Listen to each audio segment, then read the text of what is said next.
உங்கள் கட்சியின் சார்பில் நீங்கள் இந்த அனைத்து கட்சி கூட்டத்தில் பங்கேற்று பேசியிருந்தீங்க.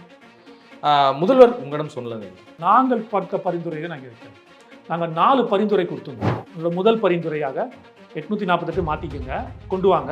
ஆனால் இந்த 7.1% இருக்குல்ல, இதற்கு ப்ரொபோர்ஷனேட்டாக பண்ணி அப்போ நமக்கு 61 பாராளுமன்ற ஆட்கள் கிடைப்பாங்க. தொகுதி மறுசீரமைப்பு அரசினுடைய தோல்வியை மறைக்கவா இல்லது தமிழ்நாட்டினுடைய உரிமையை காக்கவா?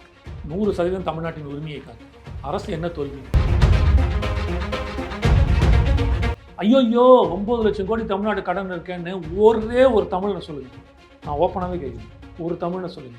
சும்மா எதிர்கட்சி தான் சீனா போட்டுருக்காங்க.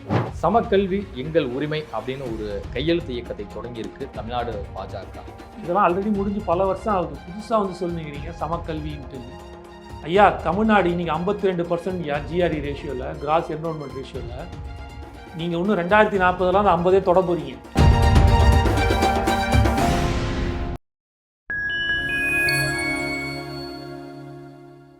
ஃபைன் டைம் வாய்ஸ் நேயர்களுக்கு வணக்கம். நான் உங்கள் சிவன். நம்ம சிறப்பு நிகழ்ச்சியில் நம்மோடு இணைந்திருக்கிறார் தமிழ்நாடு இளைஞர் கட்சியின் மாநில துணைத் தலைவர் மதிப்பிற்குரிய திரு காமேஷ் அவர்கள். வணக்கம். வணக்கம் பிரதர். எப்படி சார் இருக்கீங்க? ரொம்ப நல்லா இருக்கு. தமிழ்நாட்டிற்கு இந்த லோக்சபா தொகுதி எண்ணிக்கை குறைக்கப்பட இருக்கு அப்படிங்கிற ரீதியில் சமீபத்தில் தமிழ்நாடு முதலமைச்சர் மு.க. ஸ்டாலின் ஒரு கருத்தை தெரிவிச்சிருந்தார். இதன் காரணமாக அனைத்து கட்சி கூட்டம் கூட்டப்படணும், நிச்சயமாக அனைத்து கட்சியினுடைய பிரதிநிதிகளும் இதில் கலந்து கொள்ளணும் அப்படின்னு சொல்லிட்டு அழைப்பு விடுத்திருந்தார். உங்கள் கட்சியின் சார்பில் நீங்கள் இந்த அனைத்து கட்சி கூட்டத்தில் பங்கேற்று பேசியிருந்தீங்க. முதல்வர் உங்களிடம் சொன்னது என்ன? என்கிட்டன்னு இல்லை, மொத்தமாக அந்த அளவுக்கு தனியாக பேசுகிற அளவுக்கு நம்ம பெரிய இல்லை. 60 கட்சிகளும் வந்திருந்தது. வந்ததுக்கு நன்றி. இந்த மாதிரி சில பிரச்சனைகள் இருக்குது, இதை பரிசீலனை பண்ண போகிறோம். உங்களோட கருத்துக்களையும் உங்களோட அந்த ரெக்கமெண்டேஷன்ஸ் பரிந்துரைகளையும் நீங்கள் கொடுங்க. கண்டிப்பாக அது செப்பனையாக இருந்தால் நாங்கள் ஏற்றுக்கொள்கிறோம் அப்படின்ற மாதிரி தான் அவர் சொன்னார். எல்லா கட்சிகளும் அவங்களுக்கான அந்த அன்புமணிலேருந்து ஆரம்பித்து, அன்புமணி ஐயா அண்ணாலேருந்து பிரதர்லேருந்து ஆரம்பித்து, தொழில் திருமாவளவன் ஆரம்பிச்சு, கமல் சார்லேருந்து ஆரம்பித்து எல்லோருமே அவங்க தாவேக்காலேருந்து ஆனந்தனன்லேருந்து அவர்கள் நிலைப்பாடெல்லாம் சொன்னாங்க. ஒட்டுமித்த கருத்தாக இருந்தது. இது தமிழகத்துக்கும் தென் மாநிலங்களுக்கே வஞ்சிக்கக்கூடிய ஒரு வழிமுறையாக இருக்குது. இதை நம்ம எடுக்கக்கூடாது. அதனால் நம்ம இதை மொத்தமாக அனைத்து மாவட்டங்களுக்கும் மாநிலங்களுக்கும் சேர்த்து தமிழகம் முன்னோடியாக நின்று இதை உடைக்கணும் அப்படின்னு சொல்லியிருந்தாங்க. ஒவ்வொருத்தரும் ஒரு கோரிக்கைகள், மோஸ்ட் இது என்னன்றதை எல்லாமே திருப்பி பேசினாங்க. அதில் அவரும் அதை சொன்னார், இவ்வளோ இஷ்யூஸ் இருக்குது, இந்த மாதிரி நடக்க போகுதுன்ட்டுன்னு. அது இன்னும் தெளிவாக தெரியல அப்படின்ட்டு 2 பேர் சொன்னாங்க. அவர்கள் ஒரு கூட்டணி கட்சிகள் இருந்தாலும் அந்த கூட்ட மரியாதைக்காக, அனைத்து கட்சி கூட்ட மரியாதைக்காக வந்தாங்க. அவர்கள் யாரோட கூட்டணி என்பது யாரை சொல்கிறன்றது தெளிவாக உங்களுக்கு புரியும், பார்க்குற நேயர்களுக்கு மிக இன்னும் தெளிவாக புரியும். அவங்க நம்மளோட புத்திசாலிங்க. நாங்கள் பார்க்க பரிந்துரையை நாங்கள் வைக்கிறேன். நாங்கள் 4 பரிந்துரை கொடுத்துருந்தோம். முதல் பரிந்துரை இப்போது 39 சீட்டு, 543க்கு 39, அது 7.18%. ஒரு 7.8% நீங்கள் போட்டிங்க வச்சிங்களேன், ஆட்டோமேட்டிக்லி அது 543 வரும். 31 இன்ட்டு அந்த பர்சன்டேஜில் இருக்கிற ஒரு கணக்கு, அந்த 543க்கு. அதே நீங்கள் இதுக்கு எடுத்தீங்க வச்சிங்க, யூபிக்கு 14.3% வருது. 14.2.3 3% வருது. அதாவது 80க்கு 543க்கு 80னா 14.% நாங்கள் என்ன சொன்னோம் எங்களோட பரிந்துரையில், நீங்கள் ஒருவேளை இந்த 848 மாற்றுவீங்க. இப்போ புதுசாக கட்டியிருக்காங்க இல்லையா, இப்போ அதுதான் நடக்குது இங்கேயும். பாராளுமன்றம் 848 கட்டியிருக்காங்க. அது ஒரு கணக்கு வச்சு போட்டாங்க முதல்லையே. இது கொண்டு வந்து முன்னாடி கட்டியாச்சு. இப்போ அந்த 848க்கு தான் மாற்ற போகிறார்கள். அது ஒன்றும் இன்வைட்டபிள், மாற்றாமல் இருக்க முடியாது. ஏன்னா பாப்புலேஷன் பிரகாரம் சென்சஸ் எடுத்து பண்ண அது கான்ஸ்டியூஷன்லேயே இருக்குது. அதை தள்ளி போட்டே வந்தாச்சு. இப்போ மறுபடியும் நினச்சா பண்ணலாம். அது பிரைம் மினிஸ்டர் கையில் தான் இருக்குது. இருந்தாலும் பண்ண மாட்டாங்க, ஏன்னா அவங்களுக்கு சாதகமாக இருக்குது பாயிண்ட். ஸோ இப்போ நம்ம என்ன சொல்கிறோம், நீ 848 மாற்றிக்கும், பிரச்சனை கிடையாது. என்னோட முதல் பரிந்துரையாக 848 மாற்றிக்கங்க, கொண்டு வாங்க. ஆனால் இந்த 7.1% இருக்குல்ல, 7.14%, 8% இருக்குல்ல, இதற்கு ப்ரொபோர்ஷனேட்டாக பண்ணுங்கள். அப்போ நமக்கு 61 பாராளுமன்ற ஆட்கள் கிடைப்பாங்க. அதே மாதிரி 14.4% வச்சுருக்காங்க இல்லையா யூபி, அவர்களுக்கு 125 வருவாங்க. இதுபோல் அந்தந்த மாநிலத்துக்கு இப்போ என்ன ரெப்ரசன்டேஷன் இருக்கோ அந்த பர்சன்டேஜ்லேயே என்ன நீங்கள் கொண்டு வந்துருங்க 848. அப்போ யாருக்கும் எந்த குழப்பமும் இல்லை, எந்த பிரச்சனையும் கிடையாது. இது ஒரு ஃபஸ்ட்டு நாங்கள் கொடுத்த முதல் பரிந்துரை. இதை ஏற்றுக்கொள்ள முடியாத போகும் பட்சத்தில் இரண்டாவது பரிந்துரையாக, அதாவது நாங்கள் மொத்தம் 4 கொடுத்துட்டோம், அதில் இரண்டாவது பரிந்துரை என்னன்னா, இப்போ இருக்கிற தொகுதி மேம்பாடு திட்டங்களை அப்படியே வச்சுக்கோங்க. அந்த இந்த பாராளுமன்ற தொகுதி 543 அப்படியே இருக்கும். ராஜ்யசபா வந்து மொத்தம் 250, அதுல 238 வந்து அதுதான் எம்எல்ஏ காலத்தில் 12 இல்லாமல் 12 நாமினேஷன் 238. இதை நீங்கள் அப்படியே வச்சுக்கோங்க. சரி, நீங்கள் 250 கூட வச்சுக்கீங்களா?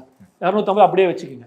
ஆனால் நீங்கள் என்ன கேட்குறீங்க, எங்களால் இது பண்ண முடியல, மக்களுக்கு வந்து வளர்ச்சி கொடுக்க முடியல, கொண்டு போய் திட்டங்களை சேர்க்க முடியல, பல பிரச்சனைகள் இருக்குன்றீங்களே. மாநிலத்துக்குள்ள நீங்கள் எப்படி வேணாலும் தொகுதி வரையறை பண்ணிக்கிங்க. இப்போ உதாரணத்துக்கு புரியுற மாதிரி சொல்லணும்னா 6 சட்டமன்ற தொகுதி ஒரு பாராளுமன்ற தொகுதி 10 ஆக்கிக்கிங்க, 12 கூட ஆக்கிக்கிங்க, ஒரு பிரச்சனையும் கிடையாது, வச்சுக்கோங்க. ஆனால் இங்கே மாற்றாதீங்க. அதாவது வந்து பாராளுமன்றத்தில் இருக்கிற ரெப்ரசன்டேஷன் பிரதிநிதித்துவம் அப்படியே இருக்கணும். நீங்கள் கேட்குற அந்த கட்டமைப்பு வளர்ச்சியாக இருக்கட்டும், மக்களிடம் கொண்டு போய் சேர்க்க வேண்டிய திட்டங்களாக இருக்கட்டும், இந்த மாதிரி பல விஷயங்கள் சொல்கிறீங்கள, அது எல்லாத்துக்கும் அந்த எண்ட் பாயிண்ட் நீங்கள் யாருக்கு பண்ணுறீங்க? நடுவண் அரசுக்கு ஒரு ஸ்டேட் கிடையாது, மக்கள் கிடையாது, ஒன்றுமே கிடையாது. அனைத்து ஸ்டேட்ஸில் இருக்கிற எல்லாருமா சேர்ந்து கொடுக்குற காசை வச்சு தான் பிரித்து கொடுக்குற நீங்கள் ஒரு மேனேஜர். உண்மையாக சொல்லலாம், நீங்கள்லாம் ஒரு மேனேஜர் தான், அட்மின் மேனேஜர். நீங்கள் வேலை செய்யும் எங்களுக்கான அட்மின் மேனேஜர். அப்படிப்பட்டவர்கள் நீங்கள் எதிர்பார்க்கறது மக்களுக்கு நல்ல திட்டம் தானே கொண்டு போய் சேர்க்கணும். இப்படி சேர்த்துருங்க, பிரச்சனையே கிடையாது, அதுக்கும் ரெடி நாங்கள். இது 2வது பரிந்துரை. 3வது பரிந்துரை என்ன சொல்லியிருக்கோன்னா, ஒருவேளை நீங்கள் இது ரெண்டுமே எடுக்காமல் 3வது ஒரு பரிந்துரை எடுக்க போகிறீங்க அப்படின்னா, பாப்புலேஷன் பேசிஸில் எடுக்காதீங்க. அப்படி ஒருவேளை நீங்கள் பாப்புலேஷன் பேசிஸில் எடுக்கிறீங்கன்னா, ஒரு மாநிலத்துக்கு ஒரு சாதக பாதகங்கள் இருக்கும். இப்போ யூபிக்கு பாப்புலேஷன் கண்டிப்பாக சாதகம், ஓகே, நீ அது பிரகாரம் நீ எடுத்துக்கோ, தப்பு இல்லை. யாருக்கெல்லாம் சாதகமாக இருக்கு, ஏன்னா நீங்கள் வந்து அதை எடுக்க மாட்டேன்னா, இப்போ நம்ம வந்து பாப்புலேஷன் பிரகாரம் எடுக்கக்கூடாது, நமக்கு சாதகமாக இல்லை நமக்கு திட்டுறோம். அப்போ யூபியில் போயிட்டு அவங்ககிட்ட போயிட்டு நம்ம வந்து ஜிடிபி க்ரோத்தை வச்சு பேசுகிறோம், டாக்ஸ் பேயிங் இஷ்யூஸை, டாக்ஸ் பேயிங் கன்சர்ன்ஸை வச்சு பேசுகிறோம் அப்படின்னா அவன் ஏற்றுக்க மாட்டான். அது எப்படிங்க? அம்மா சரி, நீ அவன் பிரகாரம் நீ எடுத்துக்கோ, பாப்புலேஷன் பிரகாரம். இப்போ நமக்கு வரும்போது நீ எனக்கு பாப்புலேஷன் கொண்டு வராத. நாங்கள் என்ன கேட்குறோம், ஜிடிபி பாரு, பர் கேபிட்டா இன்கம் பாரு, இது க்ரோத் பாரு, டாக்ஸ் பேயிங் இதை பாரு, ப்ளஸ் உனக்கான இன்கம் சோர்சஸ் உள்ளே வருது இல்லை. இப்போ உதாரணத்துக்கு எடுத்திங்கன்னா, இந்தியாவில் 80% தென் இந்தியாவை சேர்ந்தவர்கள் தான் ஃபாரினில் ஒர்க் பண்ணுறாங்க. அப்போ அந்த ஃபாரின் ரிசோர்ஸஸ் என்ஆர்ஐஸ், இந்த ஃபாரின் ரிசோர்ஸஸ் மணி இன்வெஸ்ட்மெண்ட்டாக உள்ளே வருது இல்லை அவங்க மூலமாக. அப்போ அதெல்லாம் யார் கணக்கு? நாங்கள் படித்ததுனால தானே அந்த அளவுக்கு போயிருக்கோம். நீங்கள் 50 வருஷத்துக்கு என்ன சொன்னீங்க? 50 வருஷம் நம்ம என்ன பண்ணியிருக்கோம்? நீங்கள் சொன்ன திட்டத்தை நாங்கள் ஏற்றுட்ருக்கோம். இந்திரா காந்தி கொண்டு வந்த நாம் இருவர் நமக்கு ஒருவர், நாம் இருவர் நமக்கு இருவரோ திட்டத்தை மதித்து செஞ்சோம்ல. அப்போது நீங்கள் இருக்கீங்க பிரதர், நீங்களும் வேலை செய்கிறீங்க, நானும் வேலை செய்கிறீங்க, நல்லா வேலை செஞ்சுருக்கீங்க. என்ன, எனக்கு 1000 ரூபா இன்க்ரிமெண்ட்டு, உங்களுக்கு அட்லீஸ்ட் 2000 ரூபா போடணும், இல்லை அட்லீஸ்ட் 1000 ரூபாயாவது போடணும்ல. உங்களுக்கு வந்து 2000 ரூபா டிக்ரீஸ் பண்ணால் ஒத்துக்கலாமா? தவறு தானே. அதை தான் இப்போ நீங்கள் பண்ணுறீங்க. அப்போ நீங்கள் செய்ய வேண்டிய வேலை என்னென்னா, இது எல்லாத்தையும் கணக்கில் கொண்டு 50 வருடம் நடுவண் அரசு சென்ட்ரல் கவர்மெண்ட் கொண்டு வந்து ஸ்கீமை எந்த அளவுக்கு என்ன பர்சன்டேஜ் ஆஃப் லெவலில் இம்ப்ளிமெண்ட் பண்ணியிருக்காங்க. கேரளா பெஸ்ட்டா, தமிழ்நாடு பெஸ்ட்டா? கேரளா 100% பண்ணியிருக்கோம், தமிழ்நாடு 90% பண்ணியிருக்கோம், ஆந்திரா 80% பண்ணியிருக்கோம். இந்த பர்சன்டேஜில் எடுத்து அதற்கு எக்ஸ்ட்ராவாக நன்மதிப்பு, அவங்கெல்லாம் ஒத்துக்கலை நீங்கள் சொன்னதை, ஆனால் நாங்கள் மதிச்சிருக்கோம்ல, அந்த மதிப்புக்கும் அந்த திட்டத்துக்கும் ஒரு மரியாதை கொடுத்து நம்ம செஞ்ச அந்த இதுக்காக எக்ஸ்ட்ராவாக 10%, 20% எக்ஸ்ட்ரா. 100னா நமக்கு 120, 100% அவங்களுக்கு. யூபிக்குன்னா நான் யூபி தமிழ்நாடு ஏன் வைக்கிறேன்னா, தமிழ்நாடு நம்ம ஸ்டேட்டு, யூபின்றது ஹையஸ்ட்டு. ஸோ ரெண்டும் கம்பேர் பண்ணால் ஈஸியாக புரியுறதுக்கு அந்த 2 ஸ்டேட்டு இதே ப்ரொபோர்ஷனேட் தான் எல்லா ஸ்டேட்டுக்கும் வரும். அப்போ அவங்களுக்கு 100% கொடுக்குறீங்க இன்க்ரிமெண்ட்னா, 120% கொடுக்குறீங்க. அந்த என்ன காரணம்னா, இந்த நல்லொழுக்க திட்டத்துக்கும் வழிவகுத்து கொடுத்ததுக்காகவும். இதே நம்மளும் அவங்கள மாதிரி தான் என்ன இருப்போம். இன்னைக்கு இந்தியா நிலைமை எப்படி இருந்திருக்கும்? தென் தமிழகம் தானே வளர்க்குது மொத்தமாகவே. தென் தமிழகம், தென் இந்தியா தானே வளர்க்குது, வட இந்தியாவையும் சேர்த்து. இன்னைக்கு இந்த இடத்துல தான் மொத்த பார்த்தா வட இந்தியா இங்கே தான் வேலை செஞ்சுட்டு இருக்கோம். பீகாரி மட்டும் 60 லட்சம் பேர். ஒட்டு மொத்தமாக நீங்கள் வந்து நார்த் இந்தியன் 1 கோடி பேர் உள்ளே இருக்காங்க. 1,22 லட்சம் பேர் இருக்காங்களாம். தமிழ்நாடு 120 வேலை செஞ்சு இங்கேருந்து பணம் அனுப்பிச்சிட்டு இருக்காங்க. அதில் தமிழ்நாட்டில் மட்டும் பீகாரி மட்டும் 60 லட்சம், பீகாரி மட்டும். மற்றவங்களாம் சேர்த்து ஒரு 60 லட்சம். அப்போ யோசிச்சு பாருங்கள். ஸோ இதுக்கு நீங்கள் அதை க்ரியேட் பண்ணுங்கள். அப்போ அதை கணக்கில் எடுத்துக்கொண்டு நீங்கள் செஞ்சுட்டு அது என்ன கணக்கோ அதை கொண்டு வரணும். இதுதான் நாங்கள் கொடுத்த 3வது பரிந்துரை. 4வது பரிந்துரை ஈக்குவாலிட்டி ஆஃப் ப்ரெசன்ஸ்னு சொல்லுவாங்க. அது என்ன அப்படின்னா, இதெல்லாம் வந்து யூஎஸில் இருக்குது. யூஎஸ் செனட்டில் வந்து யூஸ் பண்ணுறாங்க. பாயிண்ட் சிஸ்டம்ஸ் அப்படிம்பாங்க. ஒருத்தருக்கு ஒரு ஓட்டு தான் அப்படின்ற ஒரு கணக்கு இப்போ இருக்குது இல்லையா? அந்த மாதிரி அங்கே பாயிண்ட் சிஸ்டத்தில் இருக்கும். ஒரு மாநிலத்துக்கே இவ்வளோ தான் அப்படின்னு இருக்கும். உதாரணத்துக்கு தமிழ்நாடு 10 பாயிண்ட், யூபி 10 பாயிண்ட். ஆனால் ஏன் அப்படின்னா இது எதுக்காக கொண்டு வரோம் அப்படின்னா மாநிலத்தில் சுயாட்சி, இதில் வந்து மத்தியில் கூட்டாட்சின்னு சொல்லுவோம். அப்போ அந்த கூட்டாட்சி தத்துவம் என்ன அப்படின்னா அனைவருக்கும் சமமாக இருக்கணும். இப்போ தமிழ்நாடுக்கு 39 பேர் இருக்காங்க, சிக்கிமுக்கு மணிப்பூருக்கு ஒருத்தர் தானே இருக்காங்க, ரெண்டே பேர் தான், 2 லோக்சபா 2. அப்போ அவ்வளவுதான். இப்போ மணிப்பூர்ல நடந்த அந்த கலவரம் தமிழ்நாட்டிலேயோ ஆந்திராலேயோ கர்நாடகாலையோ நடந்தால் இந்தியாவில் திருப்பி மோடி ஆட்சிக்கு வந்திருக்க முடியும்னு நினைக்கிறீங்களா? ஒரு உதாரணத்துக்கு சொல்ல வரேன். ஒட்டு மொத்தமாக அவர்களை வந்து புறக்கணிச்சிருப்பாங்க. மும்பையில் நடந்துச்சு, மகாராஷ்டிரா 48 சீட்டு இல்லை சொல்கிறேன் நடந்துச்சு, இல்லை குஜராத்தில் நடந்துச்சுப்பா இந்த கலவரம், 26 சீட்டு என்ன காலியாயிருக்கு. யூபிலேயே நடந்துச்சு 80 சீட்டு. புரியுதுங்களா? அப்போ ஏதோ ரெண்டே 2 தொகுதி இருக்கிறது. ஆனால் அவங்களும் மனிதர்கள் தான், அவங்களும் சமமானவர்கள், அவங்களும் இந்தியர்கள் தான். அப்போ அவங்களால அந்த ரெப்ரஸன்டேஷன் இல்லைன்னு ஒரு ப்ராப்ளம் வருதுல்ல. இப்போ அவனுக்கும் 10 பாயிண்ட்டு, நமக்கும் 10 பாயிண்ட்டு. அந்த 10 பாயிண்ட் எப்படி நீங்கள் கனெக்ட் பண்ணுறீங்கன்னா 10 டிவைடட் பை 39, 10 டிவைடட் பை 80. இல்லை நாளைக்கு நீ வரையறை பண்ணுற என்ன 180 ஆகும் வச்சுக்கோ. ஆனால் 10 டிவைடட் பை 180 நமக்கு 39 31 மாறும், பரவாயில்ல, 10 டிவைடட் பை 31. ஆனால் அங்கே பாயிண்ட் சிஸ்டம் வரும்போது 350 தான் இருக்கும். கரெக்டுங்களா? எல்லாமா சேர்த்து 350 வரும். அந்த 350 வந்துச்சுன்னா ஏன்னா 7 யூனியன் டெரிட்டரி, 29 ஸ்டேட். ஸோ அப்போ வந்து உங்களுக்கு எவ்வளோ வரும்? 35 வரும். இன்ட்டு 10னா 350 பாயிண்டில் 175 பாயிண்ட் தாண்டிடுச்சு, 176 பாயிண்ட் வந்துச்சுன்னா அந்த பில் பாஸ் ஆகுது, இல்லைன்னா ஆகலை. அப்போ ஆப்வியஸ்லி மணிப்பூரில் இருக்கான் தெரியுமா, அவனுக்கும் அதே மனித நேயத்தோட அவனுக்கும் அதே உரிமை, நமக்கும் அதே உரிமை, எல்லோருக்கும் இந்தியா முழுக்க ஒரே மாதிரியான ஒரு உரிமை தத்துவத்தையும் ஒரு சமத்துவத்தையும் கொண்டு வரதுக்கான ஒரு வாய்ப்பு அமையுன்றதுக்காக தான் இதை நம்ம பேசியிருக்கோம். ஸோ இந்த 4 பரிந்துரைகளை முதலமைச்சருக்கு எடுத்து கொடுத்துருக்கோம். அவர் பார்த்துட்டு படிச்சுட்டு நல்லா இருக்கு, பரிசீலிக்கப்படும் சொல்லியிருக்காரு. தொகுதி மறுசீரமைப்புக்கு எதிராக முதலமைச்சர் மு க ஸ்டாலின் அவர்கள் கொண்டு வந்திருக்கக்கூடிய இந்த தீர்மானம் என்பது அரசினுடைய தோல்வியை மறைக்கவா இல்லது தமிழ்நாட்டினுடைய உரிமையை காக்கவா? 100% தமிழ்நாட்டின் உரிமையை காக்க. அரசு என்ன தோல்வி அரசுக்கு இதில் என்ன தோல்வி சொல்லுங்கள்? தோல்வின்னு நீங்கள் சொல்லிட்டீங்க, என்ன தோல்வி சொல்லுங்கள்? இல்லை, பாலியல் குற்றங்கள் அதிகமாக நடைபெறத வந்து ஏங்க இதுக்கு அதுக்கு சம்மந்தமே இல்லைங்க. இது வந்து 26ல் வந்து இல்லை 9 லட்சம் கோடி கடன் இருக்கு. இதெல்லாமே 26 இதெல்லாமே கொஞ்சம் எந்த மக்கள் 9 லட்சம் கோடியை பற்றி கவலைப்படுறான்? ஒருத்தனை சொல்லுங்க நீங்க, ஐயோ 9 லட்சம் கோடி தமிழ்நாடு கடன் இருக்கேன்னு ஒரே ஒரு தமிழனை சொல்லுங்க. நான் ஓப்பனாகவே கேட்குறேன், ஒரு தமிழனை சொல்லுங்க. சும்மா எதிர்கட்சி தான் சீனா போட்டுன்னு உட்காந்துரும். அதெல்லாம் தாண்டி எங்கேயோ போயின்னு இருக்குது. ரெண்டாவது, அது வேற டிபார்ட்மெண்ட்டு. இப்போ அதை பற்றி பேசணும்னா அது டோட்டலாக நம்ம வேற ஒரு இதுக்குள்ளே போயிடுவோம், டாபிக்குள்ளே. அது இன்னொரு நாள் உட்காந்து தனி டாப்பிக்காகவே ஃபுல்லாகவே பேசுவோம், சரிங்களா? இங்கே நீங்கள் கேட்டது 26ல் தான் இது முடிஞ்சு, அதுக்கப்புறம் இந்த திட்டம் கொண்டு வந்து 29க்கு கொண்டு போகிறாங்க. இன்னும் 4 வருடம் இருக்குது. அடுத்த வருஷம் ஆட்சியே இருக்காது அவங்களுக்கு. அதனால் தோல்விங்கிறதெல்லாம் கிடையாது. இது உண்மையாகவே அனைத்து கட்சி கூட்டத்தை கூட்டினது, நமக்கு இப்படி ஒரு பிரச்சனை இருக்குது, இந்த பிரச்சனைக்கு என்ன சொல்யூஷன்றத ஒரு நேர்மையாக எடுத்தது தான். ஆனால் அண்ணாமலை இன்னைக்கு ப்ரெஸ் மீட்டில் சொல்லும்போது ஒரு விஷயத்தை குறிப்பிட்டிருக்காரு. என்னென்னு நான் படிச்சிடுறேன். மக்கள் தொகை அடிப்படையில் எம்பிக்கள் எண்ணிக்கை என்பது காங்கிரசின் கொள்கை. இதை மோடி எதிர்த்துள்ளார். மக்களிடம் பயத்தை ஏற்படுத்தும் விதமாக அனைத்து கட்சி கூட்டம் நடந்துள்ளது. இந்த கூட்டம் தேவையற்றது அப்படின்னு சொல்லியிருக்காரு. உங்களுடைய பதில்? ஒரு போன வாரம் அமித்ஷா வந்திருந்தார், மோடியும் வந்திருந்தார். 2 பேரும் என்ன சொன்னாங்க? உங்களோட பாராளுமன்ற தொகுதி, இந்த தொகுதி எதுவுமே கண்டிப்பாக குறைக்கப்படாது. அமித்ஷா சொல்லிட்டு போனார், கவலைப்படாதீர்கள். ஆமாம் சொன்னாரா? அதெல்லாம் ஓகே. யூபிக்கு ஏறுமா இல்லை அப்படியே இருக்குமா? எனக்கு அதுக்கு பதில் சொல்லு. நீ எனக்கு கூட சொல்லணுன்ற அவசியம் இல்லை. குஜராத், யூபி, மத்திய பிரதேஷ், இந்த 3 ஸ்டேட்டு, பீகார் கூட இல்லை, இந்த 3 ஸ்டேட்டு குஜராத், யூபி, மத்திய பிரதேஷ், இந்த 3 ஸ்டேட்டுக்கு ஏறுமா இல்லை அப்படியே இருக்குமா?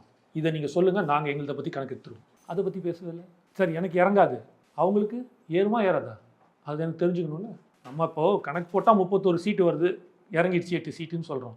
40 சீட்டு உங்களுக்கு குறையாது, 39 சீட்டு உங்களுக்கு குறையாதுங்க, பக்காவாக இருக்கும். Yes, accepted. அவருக்கு பிரச்சனை இப்போ அதுதானே வருது உள்ள. அதுக்கு நீங்கள் பதில் சொல்லியே. உங்களுக்கு 39 என்றால் குஜராத்துக்கு 26 தான், யூபிக்கு 80 தான், ஏறவே ஏறாது, அப்படியே தான் இருக்கும் அப்படின்னு நீங்கள் சொன்னீங்கன்னா டீலிமிட்டேஷன்ஸில் நான் ஏற்றுக்கிறேன். ஓகே, சூப்பருங்க. அதை பற்றி பேசலையே, இங்கே இருக்கிறத மட்டும் தானே பேசிட்டு போகிறீங்க. எதுக்கு இந்த ஒத்துவுதல்? இதுக்கு இந்த கேள்விக்கு அண்ணாமலை பதில் சொல்லுங்கள், அப்புறம் நம்ம பேசுவோம். ஒரு நேஷனல் பார்ட்டியோட ஸ்டேட் பிரசிடெண்ட்டாக வந்து இருக்காரு. ஸோ அப்படி இருக்கும்போது அவர் எப்படி வந்து பொய் சொல்லிட முடியும் இந்த விவகாரத்தில்? நான் இப்போ பொய் சொன்னாலும் சொல்லியே உண்மையை மறக்கிறீங்கன்னு சொல்கிறேன். கமல்ஹாசன் சொல்லுவார், கடவுள் இருக்காரான்னு. இருந்தால் நல்லா தானே இருக்கும்னு சொல்கிறாரு. இல்லைன்னு யார் சொன்னா? இருந்தால் நல்லா இருக்கும்னு சொல்லுவார் இல்லையா? அந்த மாதிரி தான் சொல்கிறேன். குறைச்சிங்களான்னு நான் கேட்கல, குறையாலான்றதை சரி ஏற்றுறீங்களா ஏற்றலையா அது எங்களுக்கு தெரியணும். அதுதான் நாங்களும் கேட்குறோம். தமிழக வெற்றி கழகத்தின் சார்பில் இந்த தொகுதி மறுசீரமைப்பு எண்ணிக்கை என்பது தமிழ்நாட்டிற்கான தண்டனை அப்படின்னு சொல்லிட்டு கடுமையான விமர்சனத்தை முன்வைத்திருக்கிறார் மத்திய அரசு மீது விஜய் அவர்கள். உங்களுடைய பார்வை 100% கரெக்டு தான். நீங்கள் இப்போ தான் சொன்ன இல்லையா, அந்த மாதிரி ஒரு கம்பெனியை உழைச்சி உருவாக்கி எல்லாம் செஞ்சுருக்கீங்க. ஒன்றுமே செய்யாமல் சோம்பேறி தழி குடிச்சிட்டு படுத்து கிடக்குறான் ஒருத்தன். பாதி நாள் லீவ் போட்டு வராமல் இருந்தான். அவனுக்கு கூப்பிட்டு இன்க்ரிமெண்ட் போட்டு 10,000 கொடுத்துட்டு உங்களுக்கு கொடுக்குற சம்பளத்தில் இன்னும் 2,000 கம்மி, கம்பெனி லாஸில் போகுது, நீ அட்ஜஸ்ட் பண்ணி தான் ஆகணும் அப்படின்னா அதை ஏற்றுக்க முடியுமா? நீங்கள் கொண்டு வந்த திட்டத்தை மிக சிறப்பாக செயல்படுத்திய முதல் 2-3 மாநிலங்களில் தமிழ்நாடு ஒன்று. நாம் இருவர் நமக்கு இருவர். அவனுக்கு 29 கோடி, எனக்கு வெறும் 8 கோடி. அவன் பெற்று போட்டுக்கினே இருந்தான். ஆனால் இங்கே நம்ம குழந்தை பிறப்பை நிறுத்திட்டு படிக்க வச்சு இந்த அளவுக்கு மேலே முன்னோக்கி கொண்டு வந்திருக்கோம். ஆனால் இப்போ நமக்கு வந்து இது அவனுக்கு மட்டும், நமக்கு வந்து ரத்தம், அவனுக்கு தக்காளி சட்னியா? நியாயமாக இருக்கணும்ல. அப்படி பார்க்கும்போது விஜய் என்ன சொன்னது, அவர் உண்மை பக்கம் நிற்கிறார். தவறு என்றால் எதிர்க்கிறார்ன்றதை தெளிவுபடுத்துறார். சமக்கல்வி எங்கள் உரிமை அப்படின்னு ஒரு கையெழுத்து இயக்கத்தை தொடங்கியிருக்கு தமிழ்நாடு பாஜக. இதன் சார்பில் வந்து ஒவ்வொரு ஊரக பகுதிகளுக்கும் நகர்ப்புற பகுதிகளுக்கும் போய் மக்களிடம் வீடு வீடாக போய் வந்து கையெழுத்து பெற போகிறோம் இந்த மும்மொழி கொள்கைக்கு ஆதரவாக அப்படிங்கிற ரீதியில் ஒரு முன்னெடுப்பு எடுத்திருக்காங்க பாஜக. இது வந்து அவங்களுக்கு பலன் அளிக்குமா? ஒர்க் அவுட் ஆகும்? அது என்ன பேசுனீங்க? சமக்கல்வி எங்கள் உரிமை அப்படின்னு ஒரு கையெழுத்து இயக்கத்தை தொடங்கியிருக்காங்க. நீங்கள் யார் சார் எங்களுக்கு சொல்கிறதுக்கு? இதெல்லாம் ஆல்ரெடி முடிஞ்சு பல வருஷம் ஆகுது. புதுசாக வந்து சொல்லுங்கிறீங்க சமக்கல்வின்ட்டுன்னு. ஐயா, தமிழ்நாடு இன்னைக்கு 52% ஜிஆர்இ ரேஷியோவில், கிராஸ் என்ரோல்மெண்ட் ரேஷியோவில். நீங்கள் இன்னும் 2040 அந்த 50 தொட போகிறீங்க. உங்கள் புதிய கல்விக் கொள்கை திட்டமாக 2026 அமல்படுத்தப்படும் அப்படிங்கிறாரு. 2026 எங்கே அமல்படுத்தப்படும்? புதிய கல்விக் கொள்கையெல்லாம் அமலுக்கு வருமா? எப்படி வரும்? அண்ணாமலை சொல்றாரு. எப்படி வரும்? இவங்க ஆட்சிக்கு வந்தா? இல்லை, இப்போ யார் இங்கே ஆட்சியில் இருக்கா அவங்க தானே வர முடியும். திமுக எதிர்க்குதா இல்லையா? எதிர்க்குது. அதிமுக எதிர்க்குதா இல்லையா? எதிர்க்குதா இல்லையா? தாவேக்கா எதிர்க்குதா இல்லையா? இந்த 3 கட்சி தவிர எந்த கட்சியும் இங்கே வர வாய்ப்பே இல்லை. 2026 என்டிஏ கூட்டணி ஆட்சி அமைக்கும் போது அமல்படுத்தப்படுங்கிறாங்க. 2026 என்டிஏ கூட்டணி வந்து ஆட்சி அமைக்குமா? தமிழ்நாட்டில் ஆட்சி அமைக்குமா? நடுவில் ஏதாவது காமெடி பண்ணுவாருங்க, அதெல்லாம் நம்ம சீரியஸாக எடுத்துக்கூட. கொலை வெறியில் இருக்கான் மக்கள்லாம். இல்லை, அவர் தான் சொல்லியிருக்காரு. அதுதான், மக்கள் கொலை வெறியில் இருக்கான். அவர் வந்து முதல்ல போயிட்டு மக்கள் கிட்ட போய் கேட்குறான்னு சொன்னார்ல, காரி துப்பாமல் இருக்க பார்த்து சொல்லுங்கள். எங்கள் வீட்டு படிப்புக்கு, எங்கள் குழந்தை படிப்புக்கு காசை வாங்கி வச்சுன்னு கொடுக்கல அப்படின்னா கோவப்படுவோன்னா மாட்டானா? நீங்கள் 2 புள்ள பெற்றுருக்கிறீங்க, நீங்கள் ஒரு அப்பா, உங்கள் படிப்பு, உங்கள் குழந்தை படிப்புக்கு ஒருத்தன் உங்கள் கொடுத்த காசை அவன் வீட்டு காசை கொடுக்கல, நம்ம கொடுத்த வரி பணத்தை திருப்பி கொடுக்கணும். கொடுக்காம நிறுத்தினா உங்களுக்கு கோவம் வருமா வராதா? நியாயமாக பேசுவோம். இல்லை, கண்டிப்பாக. அவ்வளோதான். இது என்னோட குழந்தைக்குன்னு இல்லை, என் மகன் போல் உங்கள் மகன் போல், சாரி எனக்கு கல்யாணம் ஆகல, உன் மகன் போல் அவர் மகன் போல.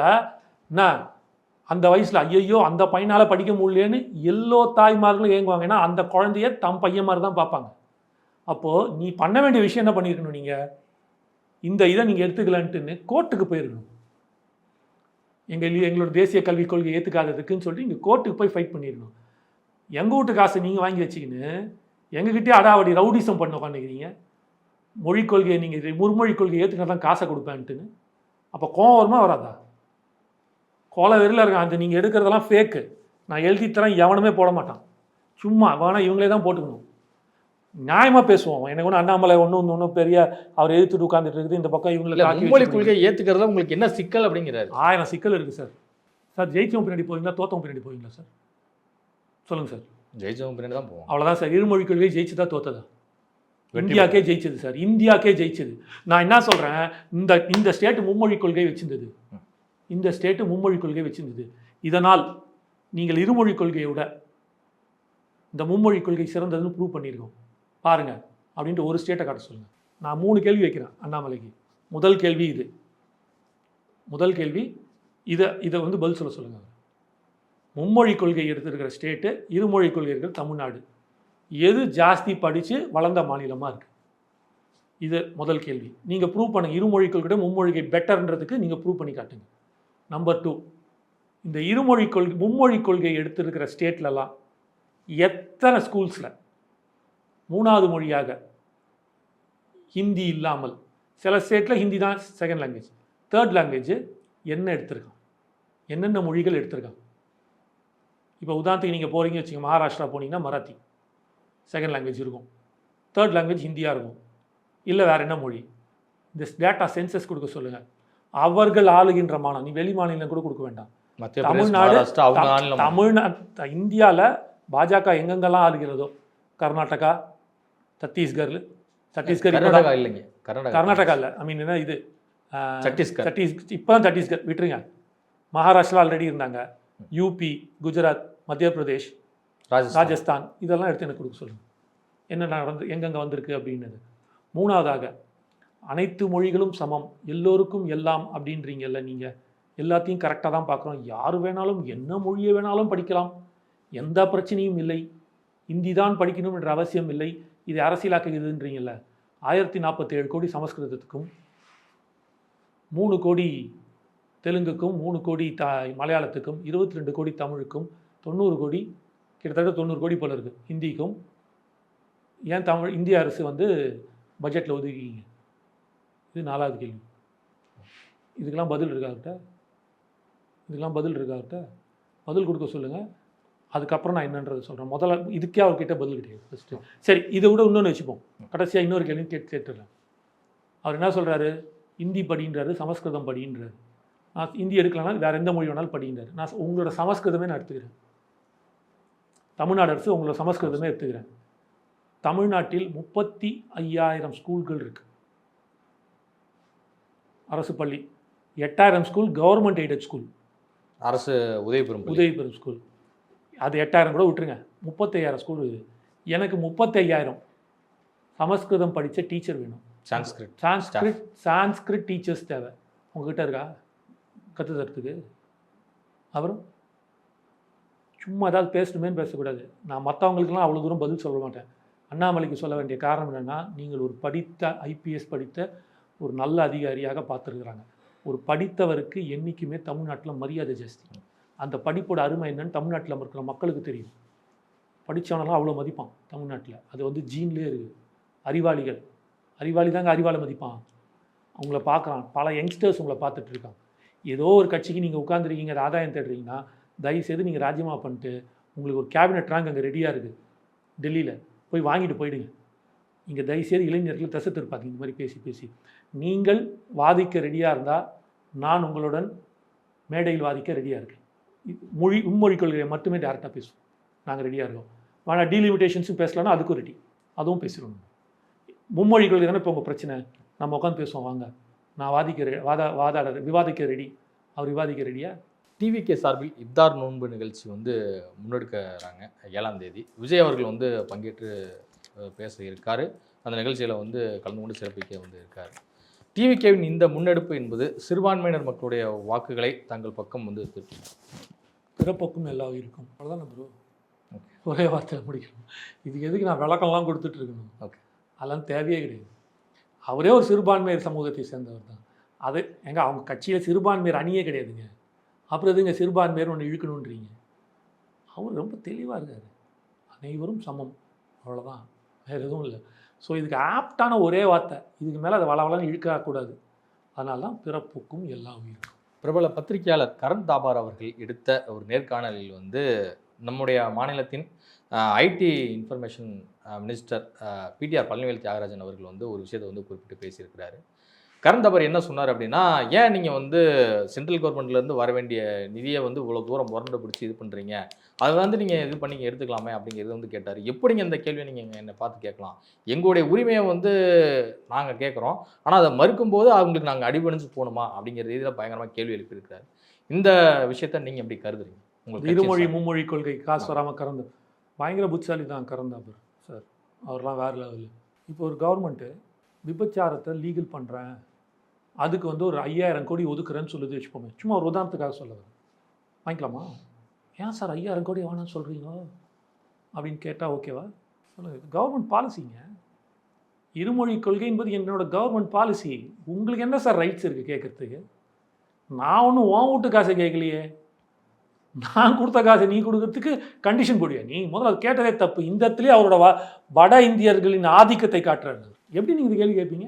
அப்போ நாளைக்கு நீங்கள் வந்து நேர்மையான ஒரு நெறியாளர் பத்திரிகையாளர், உங்களுக்கு நான் தான் காசு கொடுக்குறேனே, நீங்கள் வந்து பொய் பிரச்சாரம் பண்ணுங்களேன், பொய் நியூஸை கொடுங்களேன்னு கொடுப்பாரா கரந்தாப்பா?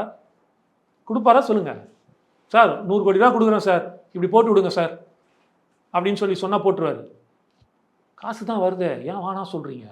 தமிழ் என்பது எங்களோட மொழி இல்லை, அது எங்களோட உணர்வு. உங்களுக்கு உங்களோட மொழி உங்களுக்கு அடையாளம், எங்களோட மொழி எங்களுக்கு அடையாளம் இல்லை, எங்களோட வாழ்வு. பல இடத்துல சொல்லியிருக்கேன், எவனும் ஹிந்தின்னு பேர் வச்சுக்க மாட்டான், சான்ஸ்கிரிட்னு பேர் வச்சுக்க மாட்டான், ஆனால் தமிழ்னு நாங்கள் பேரே வச்சுப்போம். ஏன்னா அது எங்கள் உயிரோட கலந்தது.